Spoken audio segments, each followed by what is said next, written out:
miesięcznie na tyfus plamisty umierało 6000 ludzi, to gdyby Niemcy się tak nie spieszyli, to w ciągu paru lat by to getto wymarło. Ale z epidemiami jest tak, oni by to wiedzieli, że ona raz ma szczyt, potem opada, niezależnie od leczenia i nieleczenia. Więc się bardzo po tych 2 latach ta epidemia trochę przygasła. Ale przecież przedtem to było w każdym mieszkaniu, w każdym domu. Zamykali te domy, prawda? Bo to była niby taka kwarantanna. Zamykali te domy w tym brudzie i tym smrodzie, brali tych ludzi na ulicę Spokojną, gdzie był zakład higieny tak zwany i tam te ubrania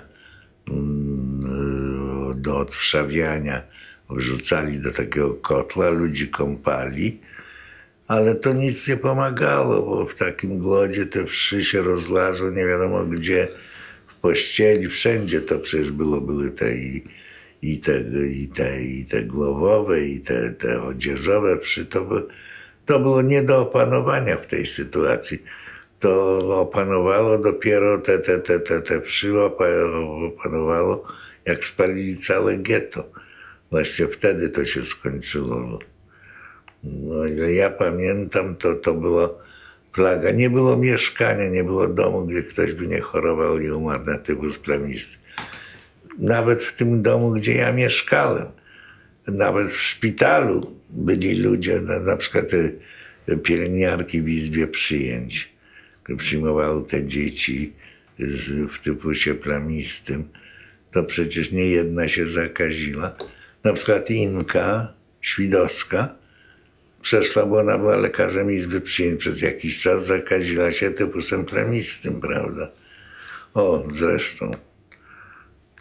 Potem ona oddawała krew swoją, bo miała dużo przeciwciał tam jakoś, nie wiem jakim sposobem oni to wymierzyli, bo przecież były bardzo prymitywne te sposoby w laboratorium. Tosia Goliborska była wprawdzie wielkim specjalistą, ale jak się nie ma odczynników, to można mało zrobić.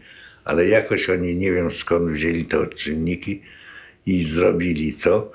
I ona miała wysokie miano przeciwciał, więc ludzie, którzy byli zakażeni prawdopodobnie, to ona oddawała krew swoją tym ludziom. Tak to było.